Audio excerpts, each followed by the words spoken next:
Everyone, welcome to pathway classes. So आज हम करने वाले हैं full and final revision session on teaching aptitude. Basically मैंने 3 सेशंस आप लोगों के साथ ऑलरेडी शेयर कर दिए हैं and this will be the 4th session. 4th part होने वाला है। इसमें हम रिमेनिंग टॉपिक्स को डिस्कस कर रहे हैं। ये एक सीरीज़ मैंने स्टार्ट की है जस्ट नाउ, कल ही मैंने स्टार्ट की थी, जिसमें मैं आपको टीचिंग एप्टीट्यूड प्रॉपरली पूरा रिवाइज करवाने वाली हूँ सो दैट आपका फिर रिविजन हो जाए और विद MCQs ऑल्सो। ठीक है, सो 4th पार्ट में चलते हैं। एंड आज जो आपका स्केड्यूल होने वाला है, बिकॉज टेक्निकल इशू था अनअकैडमी की ऐप पे, सो इसी की वजह से मैंने अपने स्केड्यूल को चेंज किया है and your class will be at 4 PM। So आज ही आपकी क्लास होने वाली है 4 PM से स्टार्ट हो जाएगी। 1 घंटे की क्लास होगी 4 से 5 एंड हम MCQs करेंगे on profit and loss and DI also. So data interpretation and profit and loss के कुछ क्वेश्चन होंगे and this is my referral code, that is PKNet10।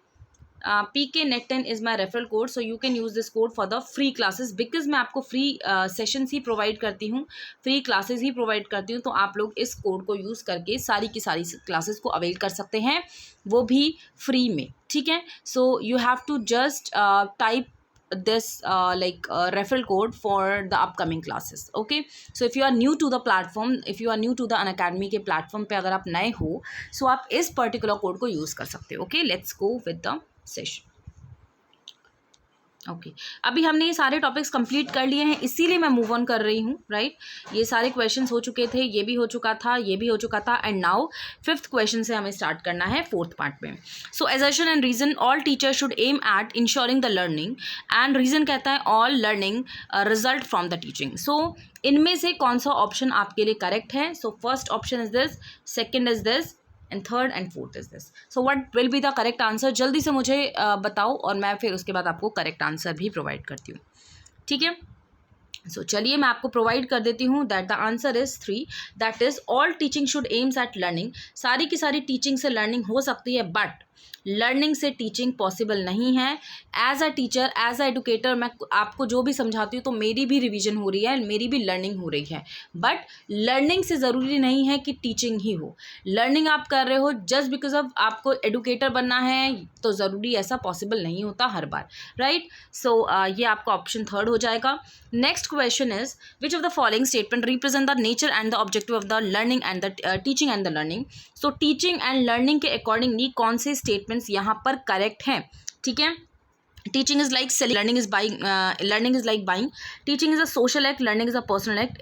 Teaching implies learning, whereas learning does not imply teaching. And teaching is a kind of the variety of the knowledges, while learning is receiving it. And teaching is a interaction and triadic in nature, whereas learning is the active engagement of the subject domain. So which of the following are correct related to the teaching and learning? So जल्दी से मुझे comment करो, and इसमें आप assertion, reason, मतलब sorry, ये statements के questions है ना, कोडिंग कोड्स में आपको आंसर करना है, तो यहाँ पे आप एलिमिनेशन मेथड को यूज़ कर सकते हो बेस्टली। ओके, चलो मैं आपको बता देती हूँ इसका आंसर कौन सा करेक्ट है। देखो, टीचिंग एंड लर्निंग दोनों सेलिंग एंड बाइंग नहीं होता बिल्कुल भी। हाँ, टीचिंग एक सोशल एक्ट है, लर्निंग इज पर्सनल एक्ट, तो ये आपका करेक्ट हो जाता है। ठीक है, अगर हम बात करें ए की, तो ए में जहाँ पर भी है उसको आप एलिमिनेट कर दो, दैट मीन्स सेकेंड को आप नहीं रखोगे इंक्लूड, थर्ड आपका नहीं रहेगा और फोर्थ भी आपका नहीं रहेगा, तो ऑप्शन आपके पास क्या बचा? ऑप्शन नंबर आपके पास 2 बचा। ऐसे भी आप एलिमिनेशन के थ्रू कर सकते हो, मतलब जिसमें आप श्योर हो कि जिसका आंसर हो ही नहीं सकता, उसको आप एलिमिनेट करोगे अपने ऑप्शन से। बहुत ही ईजी होता है इनको क्वेश्चंस को सॉल्व करना। सो ए तो हो नहीं सकता था, बी हो गया, सी भी आपका करेक्ट है, क्योंकि टीचिंग से लर्निंग हो सकता है, जैसे कि मैंने आपको प्रीवियस क्वेश्चन में बताया था, और लर्निंग से टीचिंग नहीं हो सकता, तो इट इज़ करेक्ट। ठीक है, so teaching is a kind of the knowledge, whereas learning is receiving it. So यहाँ पे अगर हम बात करें, इट इज़ नॉट करेक्ट, क्योंकि teaching a kind of knowledge, delivery of knowledge है, बट लर्निंग उसका मतलब यही ज़रूरी नहीं है कि लर्निंग से हम रिसीव ही करें, लर्निंग से हम समझते भी हैं चीज़ों को। ठीक है, सो ये एक इम्पॉर्टेंट पॉइंट नहीं रह गया। तो इसके अंदर अगर हम बात करते हैं ई पॉइंट की, teaching is a interaction and triadic in nature. Teaching एक इंटरेक्शन है और ट्राइडिक है नेचर में, क्योंकि यहाँ पे 3 लोग इन्वॉल्व होते हैं, एक तो स्टूडेंट, एक टीचर और एक पेरेंट। ठीक है, सो इन तीनों का एक इन्वॉल्वमेंट है, ट्राइडिक नेचर में होता है, और टीचिंग से आपका लर्निंग से आपका एक्टिव डोमेन पता चलता है। So answer is 2। Okay, sorry. Next question, which of the following identify the correct characteristics of the learner that facilitate teaching learning system to become effective. तो effective कैसे होगा teaching learning session? prior experience of the learner का prior experience चाहिए, family lineage के बारे में पता होना चाहिए, aptitude के बारे में पता होना चाहिए, लर्निंग स्टेजेस के बारे में पता होना चाहिए, फूड हैबिट्स एंड हॉबीज़, या फिर learning religious affiliation. So which of the following are correct according to the teacher learning system.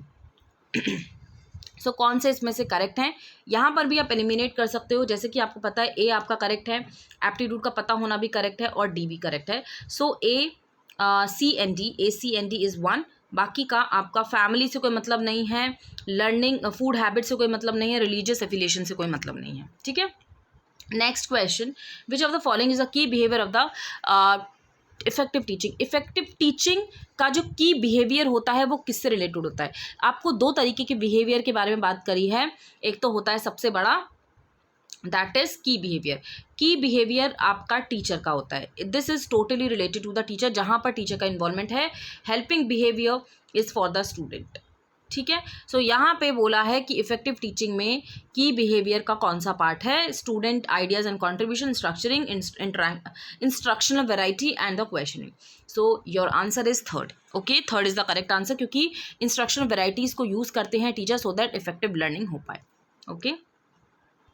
Next, on the basis of the summative, the teacher is interpreting his or her students performing in the terms of the wellness of the life evident of the behavior. So जैसे कि मैंने आपको इस question में क्या question कह रहा है, अगर हम समेटिव के टेस्ट के बेसिस पे देखें, टीचर क्या कर रही है. टीचर के पास एक ऑलरेडी क्राइटेरिया है. ठीक है, एक ऑलरेडी सेट्स करे हुए हैं स्टैंडर्ड्स को. तो अब उस स्टैंडर्ड्स के बेसिस पे ए को मेजर किया जा रहा है, बी की परफॉर्मेंस को मेजर किया जा रहा है, सी की परफॉर्मेंस को मेजर किया जा रहा है, डी को मेजर किया जा रहा है. मतलब एक ही स्टैंडर्ड से आपको आइडेंटिफाई करना है हर एक की परफॉर्मेंसेस को. सो what will the correct answer. Formative, continuous and comprehensive, norm preference or the criterion. So absolutely answer will be criterion based. Okay, so I hope this is also clear to everyone. बाकी के questions मैं आपको next session में करवाती हूँ, and will meet you in the next session. Thank you all. Bye bye.